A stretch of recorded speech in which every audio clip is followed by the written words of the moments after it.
So a question regarding expansion devices.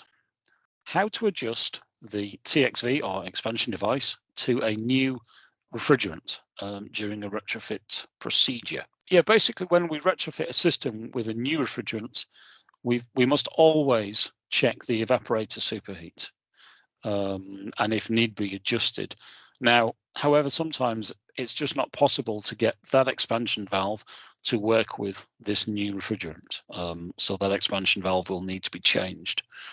Now, Danfoss has what we call the low GWP tool, which is inside the RefTools app, which will give you some guidance on the recommended superheat settings when changing refrigerants on certain expansion devices. So it will either say, yes, that's okay, maybe it's a little bit not quite right, but it might still function, or it definitely will not work. So please check out the low GWP tool on the RefTools app, the Danfoss RefTools app, and that will give you some guidance. Thank you.